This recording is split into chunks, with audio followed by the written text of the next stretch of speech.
Hi, ఇవాళ నేను ప్రాథమిక హక్కుల్లో థర్డ్ వన్ అయిన రైట్ ఎగనెస్ట్ ద ఎక్స్‌ప్లోటేషన్ అంటే పీడనాన్ని నిరోధించే హక్కు లేదా దోపిడీని నిరోధించే హక్కు గురించి చెప్పబోతున్నాను.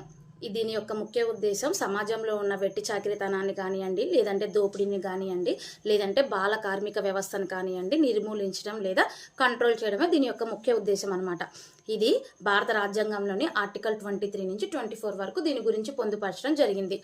ఆర్టికల్ 23 ప్రకారం హ్యూమన్ ట్రాఫికింగ్, నెక్స్ట్ వచ్చేసరికి హ్యూమన్ ట్రాఫికింగ్ అంటే మానవ రవాణా అనమాట.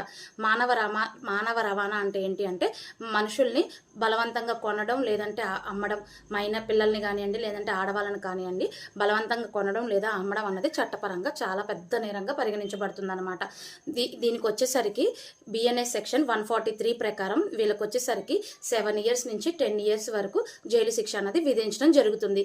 ఒకళ్ళ కన్నా ఎక్కువ మందిని కనుక ఇలాగ రవాణా చేశారు అంటే మాత్రం వాళ్ళకి వచ్చేసరికి 10 years నుంచి 14 years వరకు అంటే జీవిత ఖైదు వరకు కూడా వీళ్ళకి జైలు శిక్ష అన్నది పడే అవకాశాలన్నీ ఉంటాయన్నమాట. నెక్స్ట్ వన్ వచ్చేసరికి మైనర్లు అంటే చిన్నపిల్లల్ని కనుక ఇలాంటి హ్యూమన్ ట్రాఫికింగ్ కనుక చేశారు అంటే వాళ్ళకి వచ్చేసరికి 10 నుంచి 14 years వరకు జైలు శిక్ష అన్నది పడుతుందన్నమాట. నెక్స్ట్ వన్ వచ్చేసరికి వెట్టి చాకిరీ అనేది వెట్టి చాకిరీ అంటే ఏంటి అంటే వాళ్ళ చేత వెట్టి చాకిరీ అంటే వాళ్ళు ఒకవేళ వాళ్ళు అప్పున్నారు వాళ్ళు నా దగ్గర పని చేయాలి, వాళ్ళు అప్పు తీరే వరకు నా దగ్గర పని చేయాలి అని వాళ్ళ చేత కనుక మనం వెట్టి చాకిరీ చేయించుకుంటే వాళ్ళ శ్రమ కన్నా వాళ్ళు పడే శ్రమ కన్నా కనుక వాళ్ళ చేత ఎక్కువ కనుక మనం పని చేయించుకుంటున్నామంటే దాన్ని ఏమంటారంటే వెట్టి చాకిరీ అంటారనమాట. ఈ వెట్టి చాకిరీ అనేది బిఎన్ఎస్ సెక్షన్ 146 ప్రకారం నేరంగా పరిగణించబడుతుంది. వీళ్ళకి వచ్చేసరికి 1 year వరకు ఇలా వెట్టి చాకిరీ చేయించుకునే ఓనర్స్కి 1 year వరకు జైలు శిక్ష అన్నది విధించడం జరుగుతుంది అనమాట. నెక్స్ట్ వన్ వచ్చేసరికి ఫోర్స్డ్ లేబర్ అంటే ఏంటంటే బలవంతపు శ్రమ అనమాట. అంటే వాళ్ళ యొక్క ఆర్థిక పరిస్థితులను దృష్టిలో పెట్టుకొని లేదంటే వాళ్ళ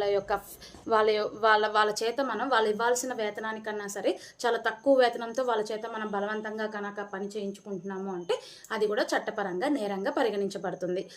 నెక్స్ట్ వన్ వచ్చేసరికి ఆర్టికల్ 24. ఇది కొంచెం ఇంపార్టెంట్, నేను నెక్స్ట్ వీడియోలో చెప్తాను దీని గురించి కనుక ఆర్టికల్ 23 గురించి మీకు ఇంకేమన్నా ఇన్ఫర్మేషన్ కావాలంటే కామెంట్ చేయండి. నెక్స్ట్ వీడియోలో మళ్ళీ కలుద్దాం.